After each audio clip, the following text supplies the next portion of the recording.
हाय दोस्तों, स्वागत है। जैसा कि आपको पता है बीपीएससी एईडीओ की हम प्रैक्टिस कर रहे थे, मैथ, रीजनिंग, जीएस आदि सभी की।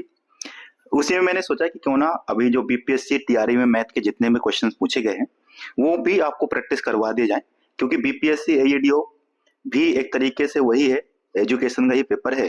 वैसे ही मैथ के क्वेश्चन यहाँ पर भी पूछे जाएंगे। यही हमारा एक बेस होना चाहिए, तो इसी को आधार बना करके मैंने ये शुरू किया है। अगर आपको वीडियो पसंद आए तो सब्सक्राइब जरूर कर दीजिएगा दोस्तों। आप आ गए हैं तो कर ही दीजिए। फिर शुरू करते हैं। आइए क्वेश्चन नंबर 1 से शुरू करते हैं और फिर आप एक एक करके बताइए कि इनके आंसर आपने कितने कर पाए हैं। ठीक है, आइए क्वेश्चन नंबर देखिए, यहाँ से देखते हैं। मैंने सबसे आपके सामने क्वेश्चन रखा है। पूछा है कि द प्रोबेबिलिटी दैट ये pair we have 53 Sunday Friday sorry कह रहे कि एक अधिवर्ष में 53 शुक्रवार होने की प्रायिकता क्या होगी। देखिए, एक तो आप कहे तो मैं सीधे बता देता हूँ इसका आंसर क्या है, और एक बार मैं आपको समझा भी दूंगा। तो आप एक तो याद रखिएगा कि जब भी अधिवर्ष कहे, अधिवर्ष यानी कि ये पेयर कहे, तो इसमें 53वां ही पूछेगा हमेशा। शुक्रवार, शनिवार, रविवार कुछ भी पूछे 53वां ही पूछेगा। तो जब भी पूछे कि 53वां शुक्रवार, तो इसका आंसर होगा 2/7। और अगर सामान्य वर्ष होगा तो भी कोई भी दिन पूछे 53वां ही पूछेगा, तो उसका आंसर होगा 1/7। तो इसका आंसर 2/7 आ जाएगा। ऑप्शन नंबर जो बी है ये हो जाएगा, क्योंकि अधिवर्ष है। पर ऐसा होता क्यों है, ये भी समझते हैं। तो देखिए, होता क्या है, आप जानते हैं कि 366 दिन होते हैं। अगर इसको 366 देखो आप 7 से भाग दोगे तो ये आएगा 52, पूरा पूरा कट जाएगा। और जो बाकी बचेगा जो 300, ठीक है, आप अगर इसमें भाग देंगे तो ये बचेगा हमारा 364 हो जाएगा। घटाइएगा तो 7 बचेगा, सॉरी 2 बचेगा। यानी ये 2 शेष दिन बच रहे हैं। 52 हफ्ते तो पूरे पूरे कट गए, यानी कि 52 शुक्रवार तो पूरे हो जाएंगे, बचेंगे 2 दिन। अब ये जो 2 दिन है, इनमें से कोई भी 2 दिन शुक्रवार हो सकता है। यानी 7 दिन, सोमवार से पूरे रविवार तक गिनेंगे तो 7 दिन हुए। उन 7 दिनों में से 2 दिन है जो हमारे पास शुक्रवार हो सकते हैं, तो 2/7। और अगर सामान्य वर्ष होता तो एक शेष बचता, तो एक ही दिन बचता हमारे 7 दिनों में से, तो 1/7। इस तरीके से इसकी प्रायिकता आती है। तो याद रखिए, इसका आंसर बहुत बार पूछा गया है, इंपॉर्टेंट क्वेश्चन है, बीपीएससी टीआरई में पूछा गया था, तो आसान है, याद करके। नेक्स्ट क्वेश्चन देखिए, कह रहे दो संख्याओं का अनुपात 2:3 है। यदि उनका मासा और व्यासा जो एचसीएफ और एचसीएम है, उनका गुणनफल दे रखा है 294। तो पूछा संख्याएं क्या होंगी। देखो, अगर हम ये माने कि संख्याएं जो है, अगर इन दोनों संख्याओं का अनुपात दिया है, तो अगर एक संख्या मानते हैं 2x है और दूसरी संख्या जो है 3x है, ठीक है, तो आप देखिए इन दोनों का मासा क्या होगा। मासा जो कॉमन होता है, तो जो एचसीएफ होगा वो तो हो जाएगा x हमारा, राइट। और जो एचसीएम होगा, x तो होगा ही होगा क्योंकि x कॉमन है, और 2 और 3 कॉमन नहीं, तो वो भी हो जाएगा 2 और 3। यही तो फैक्टर है इसके। तो 6x हमारा क्या आ गया, एचसीएम आ गया, और एचसीएफ कितना आ गया, x। अब दोनों को गुणा कर दें, यानी कि x इंटू 6x, तो जाके ये दिया हुआ है 294, 294। 6 से काट देंगे, 6 चौको 24, बचेगा 4, फिर ठीक है 5 5 बचेगा, 6 9 45, यानी 49 बार कट गया। और x कितना हो गया, देखिए x स्क्वायर बराबर 49। आप इसका स्क्वायर रूट पता कर दीजिए, कितना आ जाएगा, 7 आ जाएगा। यानी x का मान कितना आ गया, 7, क्योंकि 49 7 का स्क्वायर होता है। तो अब एक संख्या कितनी हो जाएगी, 7 दूनी 14 है, और दूसरी कितनी हो जाएगी, 7 तियां 21। यानी कि दो संख्याएं हो गई, एक 14 है और एक 21। तो ऑप्शन नंबर जो हमारा बी है, दैट्स द करेक्ट आंसर। ठीक है, इस तरीके से आप इसको कर सकते हैं। ठीक है दोस्तों, अब देखिए नेक्स्ट क्वेश्चन। कह रहे कि by what number should 81 be divided to get the perfect cube. कह रहे 81 का आपको परफेक्ट क्यूब पता करना है, परफेक्ट यानी पूर्ण क्यूब पता करना है, पूर्ण घन पता करना है, तो कितने से विभाजित करना चाहिए। अब करना क्या है कि 81 के आप फैक्टर करना शुरू कर दीजिए। 81 के फैक्टर करें तो 3 से काटेंगे 27 बार में, फिर 3 से काटेंगे 9 बार में, और फिर 3 से काटेंगे 3 बार में, और फिर 3 से तो 1 बार। अब देखो, ये तो ऊपर के 3 है, इनका तो क्यूब बन रहा है, क्योंकि क्यूब बने घन, घन में 3 3 जोड़े। ये जो अंतिम 3 है, इसका जोड़ा नहीं बन पा रहा है, मीन्स ये एक्स्ट्रा है, तो इसी से हमें विभाजित करना चाहिए। तो 3 से अगर विभाजित कर देंगे तो यह पूरी पूरी संख्या जो है वो पूर्ण घन बन जाएगी। अगर पूछता कितने से गुणा किया जाए, तो देखो एक 3 तो दिया है, 2 3 की और जरूरत पड़ेगी, तो अगर 9 से गुणा कर देते तब भी यह परफेक्ट क्यूब बन जाता। परंतु हमसे पूछा किससे डिवाइड करना चाहिए, तो 3 से डिवाइड करना चाहिए, तो यह पूर्ण घन बन जाएगा। ठीक है दोस्तों, नेक्स्ट देखिए, कह रहा है कि an article at 10% more than the CP. यानी एक वस्तु है जिसका जो कॉस्ट प्राइस है, यहाँ पे थोड़ा सीपी है, एक नहीं है, एक वस्तु है जिसका जो कीमत है वो उसके कॉस्ट प्राइस में जितने में खरीदी गई क्रय मूल्य से 10% ज्यादा है। तो अगर मतलब इसको समझोगे सी पे जो क्रय मूल्य होगा 100 रुपए है, तो इसका जो कॉस्ट जो मतलब कीमत होगी उस वस्तु की कीमत मार्केट प्राइस मानते हैं, ये कह रहा है कि 10% ज्यादा है, यानी कि 110 रुपए है। अब इसमें 10% का डिस्काउंट दिया गया, यानी 110 में 10% का आपने डिस्काउंट दे दिया, तो कितने कीमत बची? अब 10 डिस्काउंट दे तो बचेगा 90, यहाँ 9 रख दीजिए, 90 रख दीजिए, क्योंकि आपने 10 का डिस्काउंट दे दिया ना, तो बचेगा कितना? 90 रुपए। 90% तो 90/100, 0 काट दीजिए, 1199, यानी वस्तु अब कितने बेची आपने? 99 में। वस्तु की कीमत कितनी थी? 100 रुपए, तो आपको घाटा कितने का हो गया? 1% का घाटा हुआ, नुकसान हुआ, क्योंकि 100 रुपए की चीज को आपने 99 में बेची। तो ये इस तरीके से। इसका दूसरा तरीका और भी होता है, जब भी बढ़ाया घटाया जाता है, मैंने बताया हर बार कि जब भी उतनी ही चीज बढ़ाई जाए और उतना ही घटा दिया जाए तो हमेशा घाटा होता है, हमेशा नुकसान होगा, और ये होता है R² 100। जैसे कितना घटाया गया है? 10%, तो 10 × 10 और अपॉन में 100, तो कितना आ जाएगा यहाँ से? यह आ जाएगा 1%, और हमेशा क्या होगा? लॉस होगा, कमी होगी, तो हानि होगी सदैव। ठीक है, उतना ही कीमत बढ़ा दी जाए उतनी ही घटा दी जाए तो हमेशा क्या होगी? हानि होगी। तो 1% की हानि हो गई, याद रखिएगा। सॉरी, हानि होगी, ऑप्शन नंबर ए होगा, बी नहीं। यहाँ पे ऑप्शन ए हो जाएगा, ना कि बी। ठीक है दोस्तों, तो option number A correct answer. कह रहे दो व्यक्ति ए और बी एक काम को 15 दिन में पूरा कर सकते हैं।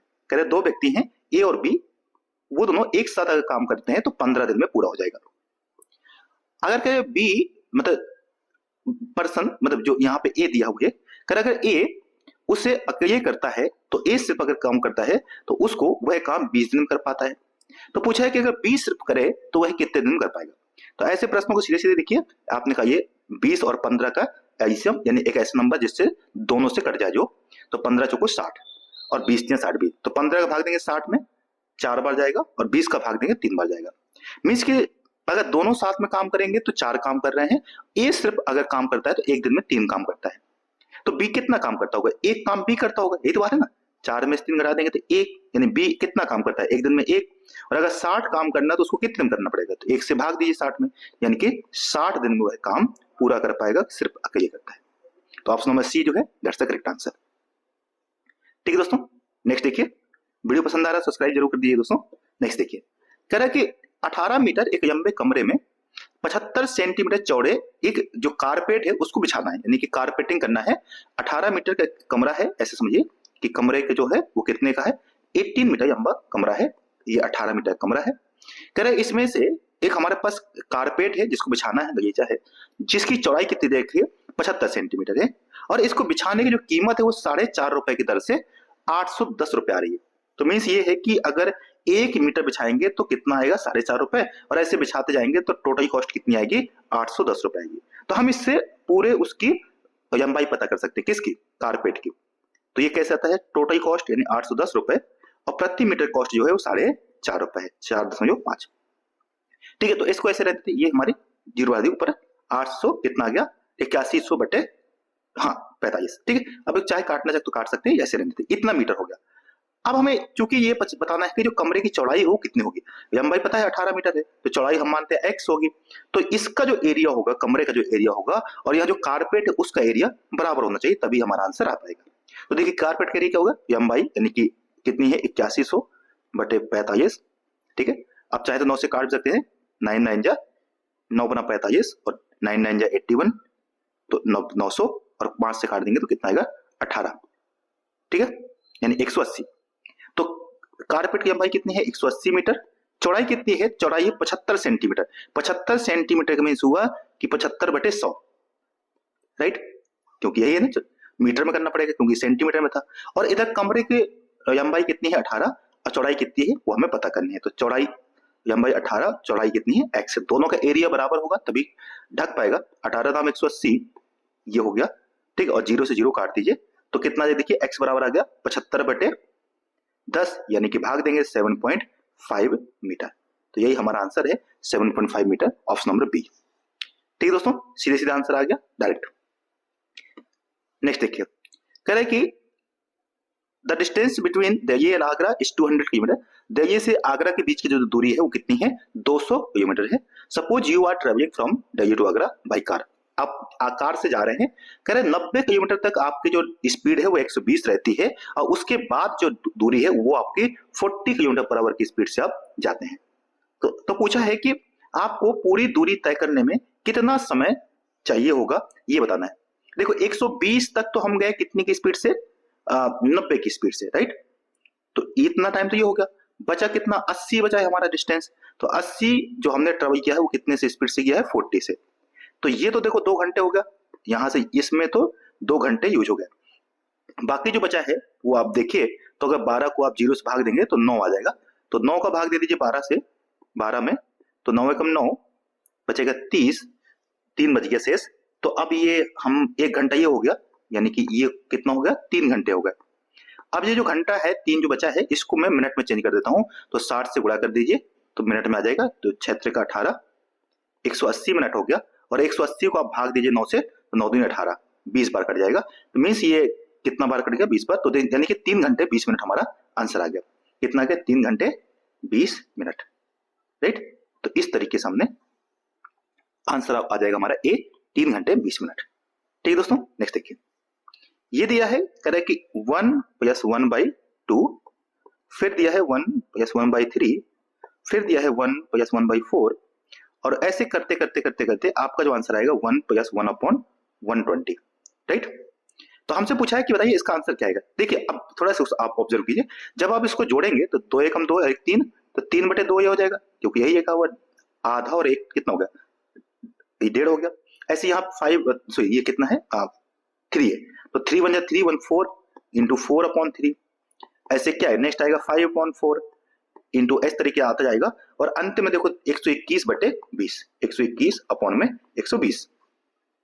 इससे पहले का कैसे रहा होगा, तो 120/119 ऐसे रहा होगा ना, कम होता जा रहा है। तो ये सारे के सारे देखो इस तरीके से आपस में कटते जाएंगे, ये सारे नंबर कट जाएंगे यहां से, और ठीक है, और ये 5 भी आगे कट ही जाएगा, जो नंबर आएगा, 4 भी कट ही गया, ठीक है। तो ये देखो सब कट जाएंगे, सिर्फ क्या बचेगा, ऊपर 120 बच जाएगा सबसे आखिरी का, और सबसे नीचे जो है वो 2 कट जाएगा, क्योंकि 2 कटेगा ही नहीं। तो 121 ऊपर बचा, 2 नीचे बचा, इसको काट देंगे तो कितना आ जाएगा, ये 60.5। यही हमारा आंसर है। तो इसका आंसर आ जाएगा 60.5, जो है ऑप्शन नंबर ए जो है, दैट्स द करेक्ट आंसर।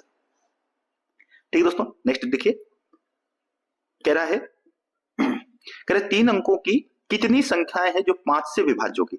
अब हमें देखिए 3 अंकों की संख्या बनानी, तो 1 2 3 अंक। अब ये संख्या 5 से विभाज्य हो, इसका नियम होता है कि अंतिम डिजिट या तो 0 हो या फिर 5 हो। इनको 2 को छोड़कर कोई और अंक होगा तो वो विभाज्य होगा ही नहीं। मीन्स हमारे पास जो अंतिम ऑप्शन है, यहाँ पे 2 चूज कर सकते हैं, 2 ही ऑप्शन है हमारे पास, या तो 0 हो या तो 5 हो। अब देखिए शुरुआत में हमारे पास कितने डिजिट हैं, तो इकाई का अंक हमारा क्या, इकाई दस सैकड़ा, जो सैकड़े का अंक है, शुरुआत का जो अंक है वो क्या हो सकता है, तो 1 से लेकर के 9 तक का कोई भी डिजिट हो सकता है, तभी 3 अंकों की संख्या बनेगी। शुरुआत में 0 तो आ नहीं सकता है, क्योंकि 0 आ जाएगा तो फिर वो 3 अंकों की संख्या नहीं रहेगी। तो 1 से 9 तक कोई भी अंक हो सकता है। तो हमारे पास यहाँ पर 9 ऑप्शन है रखने के, परंतु जो दूसरा अंक है वहां पर 10 अंक आ सकते हैं, क्योंकि 1 से 0 तक, मतलब 0 से 9 तक, 0 से 9 तक के सारे अंक रख सकते हैं। 9 भी 0 भी आ सकता है, 1 2 3, तो 0 से 9 तक। तो कितने अंक हो गए, 10 अंक हो गए। अब इसने ये नहीं कहा कि रिपीटेशन अलाउड है कि नहीं, मतलब हम रिपीट कर सकते हैं अंकों को। अगर रिपीट नहीं करना होता तो फिर यहाँ पे 1 अंक रख चुके होते यहाँ पे हमारे पास, और 1 पीछे रख चुके होते, 2 अंक रख दिए होते, तो यहाँ पे 8 ही ऑप्शन आते, पर हमारे पास तो है। तो यहाँ पर देखिए कितना आएगा, 10 के 10 ऑप्शन है हमारे पास, रखे जा सकते हैं। तो कितना होगा, देखो 9 दूनी 18 और दाम 180, यानी कि 180 जो है संख्याएं बनेंगी 3 अंकों की। तो हमारा ऑप्शन जो ए है, दैट्स द करेक्ट आंसर। ठीक है दोस्तों, नेक्स्ट देखिए। अब ये कह रहा है कि देखो 7 की पावर दे रखा है, तो ये x या 6 बराबर 49 की पावर 3x या 12 दे रखा है। हमसे पूछा है कि बताइए कि x का मान क्या होगा। अब देखिए 7 की पावर तो ऐसे रहने दो, 49 को हम लिख सकते हैं 7 की पावर 2 की पावर 3x यस 12, राइट। तो 2 का गुणा कर दीजिए इसमें, तो कितना आ जाएगा, देखिए यहां से पावर देखो दोनों बराबर हो जाएगी, क्योंकि नीचे का बेस समान है। तो यहां से 12x प्लस 6, और यहाँ 2 का गुणा कर देंगे, 2 3 6x और 12 दूनी 24, 6x माइनस हो जाएगा 12 में, 6 इधर आके माइनस हो गया। तो 12x में से 6x माइनस हो बचेगा 6x, और 24 में 6 माइनस किया कितना आ गया 18, तो 6 का भाग देंगे 18 में 3 बार, तो हमारा x का मान जितना आ जाएगा 3 आ जाएगा। तो ऑप्शन नंबर जो ए है, दैट्स द करेक्ट आंसर। ठीक है दोस्तों, अच्छे क्वेश्चन है, सारे टीआरई में पूछे गए हैं। नेक्स्ट देखिए, कह रहा है कि यदि x से बराबर दे रखा है a square plus b square और y का मान 30 दे रखा है और a प्लस b जो है वो 15 दे रखा है, तो इनमें से 4 ऑप्शन दे रखे हैं, इनमें से कह रहे कौन सा सही होगा आपको ये बताना है। ठीक है, कह रहा है कि x is smaller than y if a बराबर b, कह रहा है x छोटा होगा y से यदि a और b बराबर है। दूसरे में कह रहा है कि x बड़ा होगा y से यदि a जो है वो b से बड़ा है। तीसरे में कह रहा है कि y बड़ा है अगर यदि x से यदि a बराबर b है। और चौथा में दे रहे हैं मोर देन वन ऑप्शन। देखो अगर आप ध्यान से देखें तो सी और जो ए है ये दोनों स्टेटमेंट सेम ही है, बस अपोजिट करके चेंज करके दे दिए गए। तो देखिए x बराबर ए स्क्वायर माइनस बी स्क्वायर दिया है, y का मान कितना दे रखा है 30 दे रखा है और a प्लस b बराबर कितना दे रखा है 15 दे रखा है। ठीक है, अब आप देखिए यहां से थोड़ा सा, अगर मैं इसको तोड़ना चाहूं तो कैसे बने सकता है, देखो a प्लस बी और a माइनस बी, क्योंकि ये क्या है a स्क्वायर माने b स्क्वायर, तो एक बार दोनों को ऐड कर सकते हैं, एक बार दोनों को सबट्रैक्ट कर सकते हैं। अगर यहाँ पे आप a प्लस b का मान 15 रख दीजिए, क्या रख दीजिए 15, क्योंकि इसका मान दिया है, तो x बराबर कितना आएगा 15 और a माइनस बी। और वहीं इसको देखो y कितना, y बराबर कितना है 30, तो y को तोड़ सकते हैं 2 गुणे 15 और 15 की जगह हम क्या रख सकते हैं a प्लस बी, तो y बराबर कितना है 2 ब्रैकेट में a प्लस बी। अब देखो कह रहा है ए बी बराबर हो, तो अगर ए बी का बराबर है तो यहाँ देखो a माइनस ए कितना हो जाएगा 0 हो जाएगा, और यानी कि x का मान कितना आएगा यहाँ से 0 आ जाएगा, और y का मान तो कुछ ना कुछ ज्यादा आ जाएगा, y का मान देखो कितना आएगा a और a 2 है, तो 2 इंटू 2 है कितना हो जाएगा 4a हो जाएगा। तो ये तो साफ साफ दिख रहा है कि ज्यादा होगा। अगर a और b क्या दोनों बराबर हैं, तो a और b अगर दोनों बराबर हैं, ठीक है, तो क्या हो सकता है, यानी कि सीधे सीधी बात है कि x जो है वो छोटा ही होगा, तो कुछ भी रख दीजिए। अगर आप कहें माइनस का रख दीजिए तब भी, अगर सपोज मैं कह रहा हूं कि a और b दोनों माइनस के हैं बट बराबर हैं, तो जैसे माइनस a बराबर माइनस b है, राइट, ऐसा है, तो आप तब भी रखेंगे। देखो यहाँ कितना आएगा x बराबर 15 और यहाँ माइनस a और b की जगह माइनस a रखना है, तो कितना देखो माइनस 2 है, और यहाँ तब भी कितना आएगा 15 दूनी माइनस का 30 आएगा, 30 है, और जब आप यहाँ रखिएगा तो 0 आएगा, तो देखो माइनस का ज्यादा ही है, तब भी तो आंसर वही है ना, माइनस का कम ही होता है। तो यानी x किसी भी कीमत में क्या होगा, x हमारा छोटा होगा और y हमारा क्या होगा बड़ा होगा। तो ऑप्शन ए भी सही है, सी भी सही है, तो ऑप्शन नंबर जो डी है दैट्स द करेक्ट आंसर। ठीक है, थोड़ा बड़ा हो गया समझाने में, कोई दिक्कत नहीं। नेक्स्ट देखिए, करेक्ट 7 क्रमागत संख्याओं का जो औसत है वो 20 है। The average of 7 conjugative number is 20। जब भी ऐसा दिया हो, कंजुगेटिव दिया हुआ, क्रमागत दिया हो, इसका अर्थ होता है कि जो बीच का नंबर है वो 20 है, जो भी औसत होता है वो 20 का होता है। इसके आगे 3 और इसके पीछे 3 नंबर होंगे। तो सबसे बड़ा पूछे, देखो 20 का 21, 22 और 23, ये सबसे बड़ी संख्या हो गई। छोटा पूछता तो 19, 18, 17, ये सबसे छोटी संख्या हो जाती। तो हमसे बड़ा पूछा है तो 18 हो जाएगा, सॉरी 23 हो जाएगा। ऑप्शन नंबर जो सी है दैट्स द करेक्ट आंसर। ठीक है, नेक्स्ट देखिए, कह रहा है कि Mohan can do a job in 15 days and that Sohan can do in 20 days. कह रहा है कि मोहन एक काम को 15 दिन में, 25 दिन में कर सकता है, और वहीं जो सोहन है उसको हमको 20 दिन में कर सकता है। कह रहा है they work together for 5 days, दोनों ने एक साथ काम किया है 5 दिन। तो दोनों का पहले ऐसे हम पता करेंगे, 100 आ जाएगा, 25 चौको 100 और 20 पंचे 100। दोनों ने 5 4 9 काम किया है कितने दिन तक, 5 दिन तक, तो 9 बना 45, यानी 45 काम कर दिया है। तो काम बचा कितना, 100 में से 45 हो चुका है, मीन्स 55 काम बचा है। जो बचा हुआ काम है वो कौन करेगा, सोहन करेगा, और सोहन एक दिन में कितना काम करता है 5 करता है, तो 55 काम करने में उसको कितने दिन चाहिए होंगे, और 11 दिन। तो यानी कि जो सोहन है वह 11 दिन में ये काम पूरा कर देगा। ऑप्शन नंबर जो बी है ये सही है। ठीक है दोस्तों, समझ गए, इस तरीके से इसका करना है। नेक्स्ट देखिए, करें कि which of the following statement is not true, कौन सा सही नहीं है कौन सा सत्य नहीं है ये बताना है। ठीक है, तो कह रहा है कि every natural number is a whole number, सभी प्राकृतिक संख्याएं क्या होती हैं, पूर्ण संख्या होती है। प्राकृतिक संख्या क्या होती है, जो 1 2 3 4 कि ये प्राकृतिक संख्या है, और पूर्ण संख्या क्या होती है, जो 0 शुरू होते हैं, 0 1 2 3 4। तो क्या सारी की सारी प्राकृतिक संख्या पूर्ण संख्या नहीं कह सकते हैं, क्योंकि देखो पूर्ण संख्या के अंदर प्राकृतिक संख्या भी आ रही है। तो स्टेटमेंट 1 तो सही है। कह रहे every integer is a whole number, अब देखो सभी इंटीजर कह रहे कि पूर्ण संख्या होते हैं। अब इंटीजर माइनस में भी होते हैं, 0 1 2 3, ये तो पूर्ण संख्या है।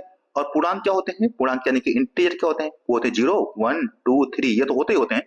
साथ में -1 -2 -3 ये भी होते हैं। तो क्या माइनस वाले जो इंटीजर हैं इनको हम होल नंबर यानी पूर्ण संख्या कह सकते हैं, नहीं कह सकते।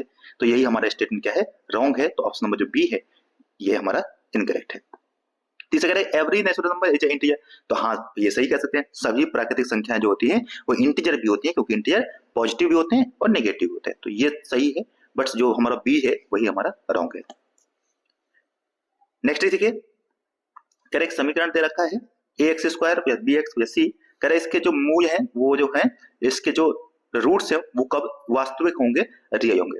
देखो आप जानते हैं कि जब क्वाड्रेटिक इक्वेशन दिया होता है, ठीक है, कोई भी द्विघात समीकरण जो होता है उसका एक शब्द होता है विविक्त कर। क्या होता है? विविक्त कर, जिसको अंग्रेजी में कहते हैं डिस्क्रिमिनेंट। क्या कहते हैं इसको? डिस्क्रिमिनेंट, ठीक है। तो डिस्क्रिमिनेंट जो है निकाल लेते हैं, डी बराबर होता है बी स्क्वायर माइनस 4ac। अब इसमें तीन कंडीशन काम करती हैं। अगर इसका मान 0 से बड़ा है तो इसके जो मूल होंगे, जो इसके रूट्स होंगे वो वास्तविक होंगे, वास्तविक एवं असमान होंगे। असमान मतलब बराबर नहीं होंगे, अनेकोई होंगे, डिस्टिंक्ट होंगे, यही पूछा है डिस्टिंक्ट। दूसरा, अगर डी का मान बी स्क्वायर माइनस 4ac अगर 0 है तो मूल कैसे होंगे? समान होंगे, इक्वल होंगे और वास्तविक होंगे। तीसरा, अगर बी स्क्वायर माइनस 4ac का मान 0 से कम आ जाए, 0 से कम आ जाए तो इसके मूल कैसे होंगे? काल्पनिक होते हैं, यानी कि सिर्फ इमेजिनरी होते हैं। तो हमसे पूछा है कि डिस्टिंक्ट यानी असमान होने चाहिए, बराबर नहीं होने चाहिए, डिफरेंट होने चाहिए और रियल और वास्तविक होने चाहिए। तो इसका कंडीशन हो जाएगा बी स्क्वायर माइनस 4ac 0 से बड़ा होना चाहिए। तो कंडीशन जो है वो बी जो है दैट्स द करेक्ट आंसर। ठीक है दोस्तों, इसे विविध कर कहते हैं, इंपॉर्टेंट है, 10वीं के चैप्टर का क्वेश्चन है, 10th में एक चैप्टर है। कह एक आयताकार फर्श जो है, एक आयताकार हॉल है, उसकी जो परिधि है यानी कि आयताकार कमरा होगा, इस तरीके से उसका परिधि नापेंगे तो कह रहा है 200 मीटर आ रहा है, 250 मीटर सॉरी। कह रहा है कि इसका जो दीवारें हैं, 4 दीवारें हैं, उस पर पेंट करने का जो खर्च है वो 10 रुपए के रेट में, 10 रुपए प्रति वर्ग के रेट में 1500 रुपए खर्चा आ रहा है। कितना आएगा? 1500 रुपए खर्चा आ रहा है। तो इस कमरे की ऊंचाई क्या होगी? देखो 4 दीवारों का एरिया पता कर सकते हैं। एरिया क्षेत्रफल कैसे आएगा?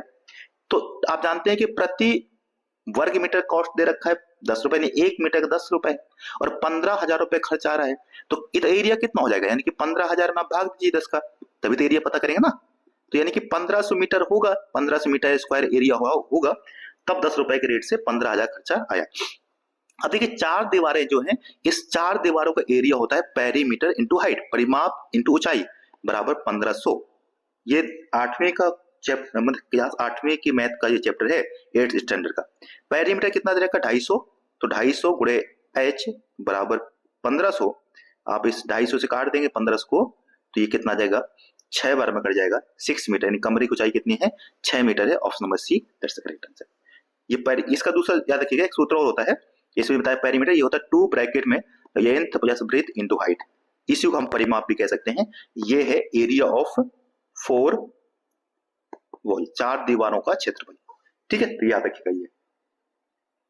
नेक्स्ट देखिए, कह रहा है कि एक क्वेश्चन दे रखा है -3 की पावर m प्लस 1, ठीक है, गुणे -3 की पावर 5 बराबर -3 की पावर 7।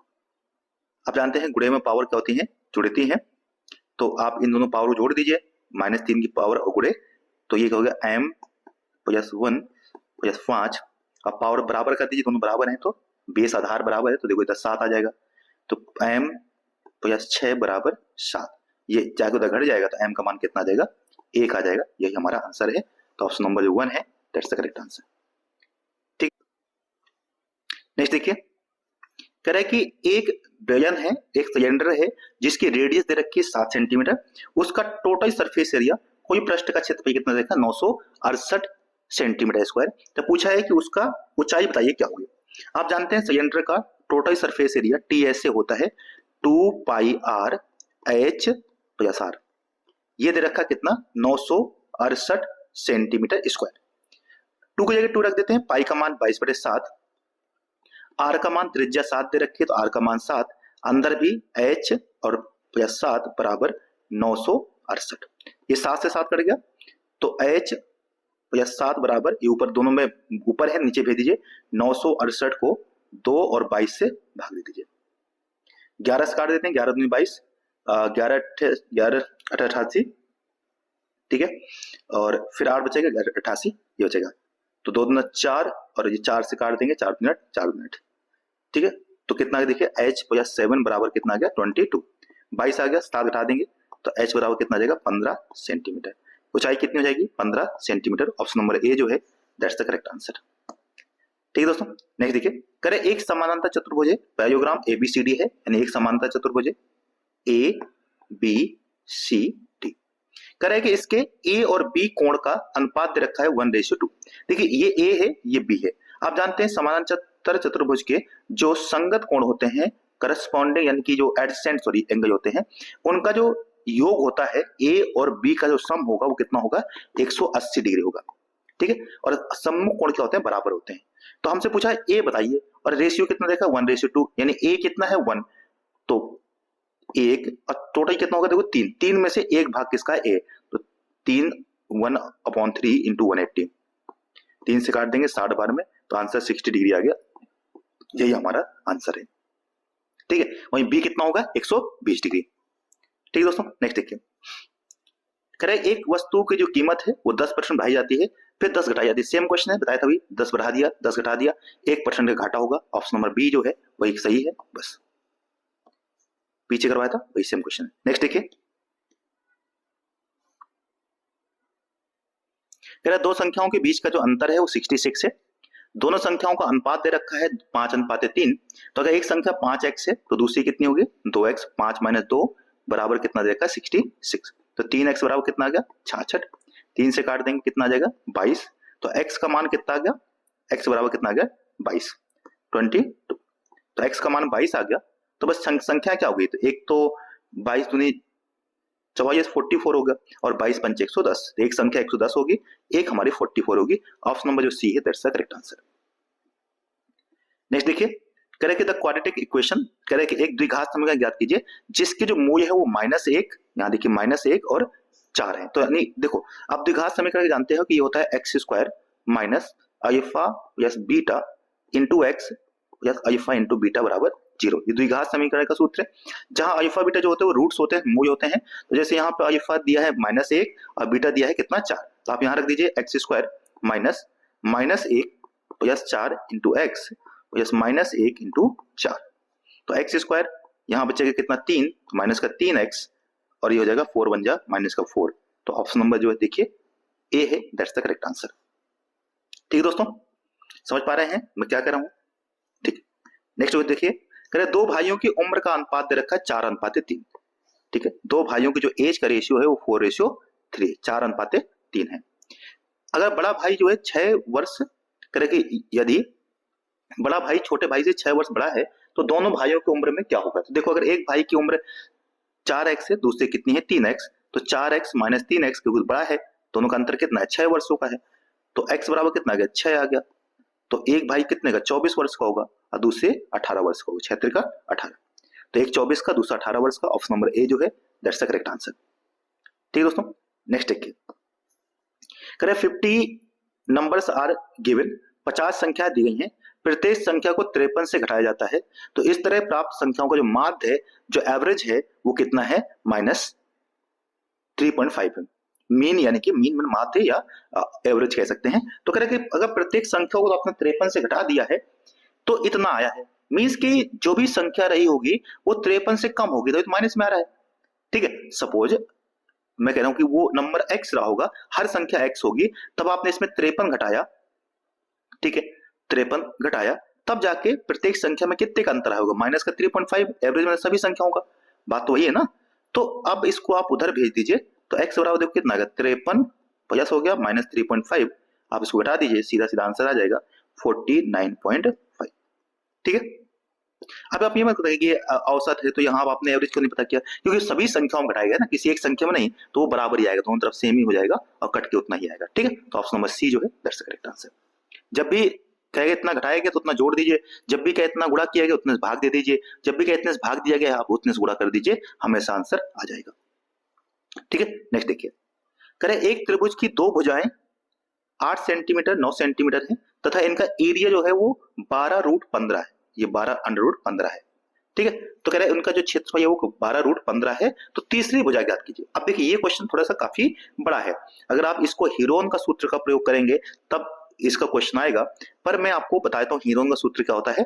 देखिए, कोई भी जो त्रिभुज होता है अगर उसमें 3 भुजाएं हैं ए बी सी, आपको पता होना चाहिए, 9th में पढ़ा होगा ये, तो इसका हम पता कर सकते हैं सेमी पेरीमीटर यानी अर्ध परिमाप एस जो होता है ये होता है ए प्लस बी प्लस सी अपॉन में 2। और फिर इसका क्षेत्रफल जो एरिया होता है वो होता है एस एस माइनस ए एक ब्रैकेट में, फिर एस माइनस बी और एस माइनस सी, इन तीनों को रखेंगे तो तब जो हमारा आंसर आएगा वो। अब देखिए इसमें से एक भुजा को मैं x मानूं और इसको रख करके करूं तो काफी टफ हो जाएगा। इससे अच्छा है कि मैं फटाफट क्या कर सकता हूं, अपने ऑप्शन से जा सकता हूं। अगर मेरे पास एक भुजा 8 है, दूसरी 9 है और मैं तीसरी भुजा को 5 मानता हूं, तो देखिए इनका s कितना आएगा, 8 9 8 17, ठीक है, और 17 और 5 22। तो अगर मैं s पता करूं तो 22 का आधा कीजिए कितना आएगा, 22 का आधा 2 करेंगे 11 आ जाएगा, राइट। तो अगर मेरे पास 11 आ चुका है, देखिए 11 और 11 में से मैं ये 8 घटाऊंगा तो 8 3, 9 घटाऊंगा फिर 11 में से तो 2 और फिर 5 घटाऊंगा तो कितना आएगा 6।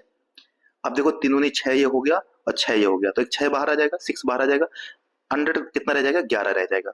परंतु मेरा ऑप्शन तो क्या है 12√5 होना चाहिए, यहाँ तो कितना आ रहा है 6 रूट यह बना रहा है, मीन्स ये तो हमारा आंसर नहीं है, तो मैं अब दूसरे ऑप्शन से जाऊंगा, ठीक है। देखिए आप कहेंगे इसमें टाइम ज्यादा है, तो इससे आसान वो तरीका नहीं है जो बता रहा हूं मैं, तो आप चाहे तो कर सकते हैं क्योंकि वो काफी बड़ा हो जाएगा। अब दूसरा देखिए, अब मैं अगर सपोज मानता हूँ भुजा देखो 9 है, तो देखो क्या हो जाएगा यहाँ पे, फिर से आइए वही 9 9 18 और 18 और 8 26, 9 8 ये से कह सकते हैं 17 और 17 और 9, तो ये आंसर आएगा 26। तो एस का मान कितना आएगा 26 का आधा 13, देखो 13, 13 में से 8 घटाए कितना बचेगा 5 और 13 में से 9 घटाए कितना बचेगा तो 4 4 और फिर ये 9 घटाएंगे तो 4, 3 भुजा घटा दिया 4 4, देखो 4 तो बाहर आ जाएगा और अंडर रूट कितना आएगा 13 पना 65 65, क्योंकि बाहर नहीं आ सकते, इनका पेयर नहीं बन रहे, तो ये भी नहीं आंसर हो सकता। तो अब हम बचा है कौन सा हमारा नेक्स्ट 7, तो इसको फटाफट करते हैं, देखो 8 9 8 कितना 17 7, ठीक है, ये 15 और ये आ जाएगा 24, 24 का आधा 2 से भाग देंगे कितना 12।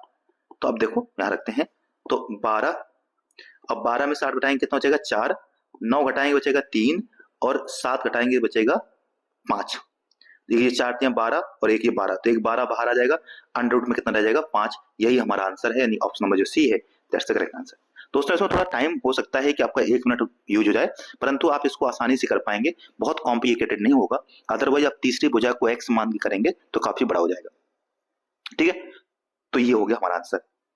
अब नेक्स्ट देखिए, कह रहे कि एक हैकर पता लगाता है कि एक व्यक्ति के एटीएम पिन का प्रथम जो 2 अंक है वो 3 से 8 तक की संख्याओं में से कोई है और चौथा जो अंक है वह 0 या 9 है, तो उस हैकर को कितने तरीके प्रयास करने पड़ेंगे कि सही पिन पता कर सके। यानी देखो एक एटीएम के 4 अंकों का डिजिट का पिन है, कह रहे हैकर को पता है कि जो शुरुआत के 2 अंक हैं ये 3 से 8 के बीच में कोई नंबर है, मीन 3 भी हो सकता है, 4 भी हो सकता है, 5 भी हो सकता है, 6 भी हो सकता है, 7 भी हो सकता है और 8 भी हो सकता है, ऐसे 6 तरीके हैं।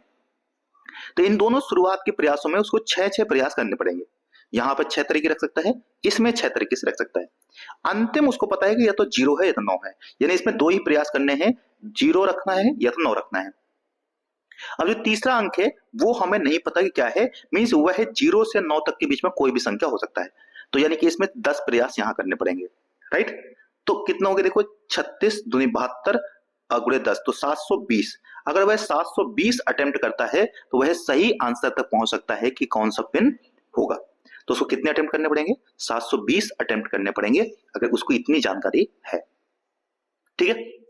अगर उसको सपोज कि एक भी अंक नहीं पता होता और सिर्फ ये कहे कि उसको अगर एटीएम पिन पता करना है तो कितने तरीके होंगे, तो देखो शुरुआत में तो 9 अंक होंगे, क्योंकि हमारे शुरुआत में 0 भी हो सकता है, तो यानी अगर 4 अंकों का डिजिट का है तो देखो 10 शुरुआत में, दूसरे में भी 10, तीसरे में भी 10 और चौथे में 10, तो ये कितना हो जाएगा, ये हो जाएगा हमारा 10,000 तरीके। अगर उसको पिन नहीं पता है तो उसको 4 अंकों का पिन पता करने के 10,000 अटेम्प्ट करने पड़ेंगे, तो वह पिन पता कर सकता है कितने तरीके, ठीक है दोस्तों।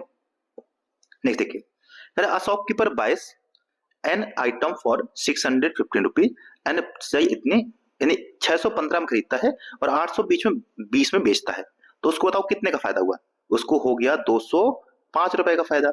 हमसे पूछा है कि प्रॉफिट परसेंट बताइए, तो आप जान ही चुके हैं प्रॉफिट ऊपर रखते हैं, सीपी जितने में खरीदा था यानी कि कॉस्ट प्राइस जो है वो नीचे रखते हैं 615 और इसको काट देंगे 100 से पूरा करके, ठीक है, तो अब इसको काट दीजिएगा आप, ये आएगा 33.33% आ जाएगा। यही हमारा जो ऑप्शन है बी नंबर सही है। ठीक है, तो कुछ भी नहीं था इसमें, आसान क्वेश्चन था। अभी देखिए कह रहा है कि द कॉस्ट ऑफ 5 बैट और 18 बॉय इज 6,500 रुपी, यानी 5 बैट और 18 गेंदों की जो कीमत है वो 65 रुपए है। वहीं 2 बैट और 20 गेंदों की कीमत कितनी है, 4200 है। ठीक है, तो पूछा है कि बताइए कि एक बैट और एक गेंद की कीमत कितनी होगी। तो अगर सपोज माने हम कि जो एक बैट की कीमत है वो 5x रुपए है, तो 5x, और एक गेंद की कीमत y है, तो 18y बराबर 6500। ठीक है, समीकरण 1 हो जाएगा यहाँ से। वहीं दो बार दूसरी बार कितना है, 2 बैट 2x प्लस 20y बराबर कितना, 4200। आप चाहे तो इसको 2 से भाग दे करके इसको आसान कर सकते हैं। देखो कितना जाएगा, तो 2 से भाग देंगे तो 2 यहाँ कट जाएगा, तो ये x बचेगा। 20 में 2 का भाग देंगे तो 10y, और इसमें भाग देंगे तो इतना 2100। अब ये 2 समीकरण बन चुके हैं। अब आप इसको, एक तरीका है कि आप इसको बराबर करके एलिमिनेशन मेथड से सॉल्व कर सकते हैं। जैसे मैं अगर 5 से गुणा कर दूं तो ये 5x बन जाएगा, तो 5x प्लस 50y बराबर 0 0 5 10 10 तो 50। और इसके नीचे समीकरण 1 रख दीजिए, क्या है देखो, 5x 18y बराबर 6500। घटा दीजिए, ये माइनस ये माइनस ये माइनस, ये कट गया। 18 में से 50 में से 18 जाएंगे तो ये बच जाएगा कितना, 32y बराबर, इधर घटा दीजिए 0 0 बचेगा 0, और ये आ गया 4000। 32 से काट देंगे तो ये कितना जाएगा, 125 बार में कट जाएगा। यानी जो गेंद की कीमत है वो कितनी है, 125 रुपए। ठीक है, और बैट की कीमत पता करना है तो देखो समीकरण 1 में इसमें रख दीजिए, तो x प्लस 10y, y का मान कितना है 125, 125 गुणे 10 कितना हो गया 1250 बराबर कितना है 2100। इसको माइनस कर दीजिए उधर जाकर के, तो x बराबर कितना जाएगा 850 रुपए आ गया। तो देखो ये आ गया हमारा बैट और गेंद की कीमत कितनी, 850 और 125। शुरुआत में ये पता हो गया था, एक का भी आंसर आ गया था, तो हम बता सकते थे कि क्या होगा आंसर। ठीक है दोस्तों, तो ये इस तरीके से आप कर सकते हैं। तो ये हो गया हमारा जितने भी क्वेश्चंस थे। अगर आपको वीडियो पसंद आया दोस्तों तो शेयर सब्सक्राइब जरूर कीजिएगा, ताकि मेरी मेहनत भी थोड़ा सा कामयाब हो सके। जय हिंद, धन्यवाद, पढ़ते रहिए, बी मोटिवेटेड।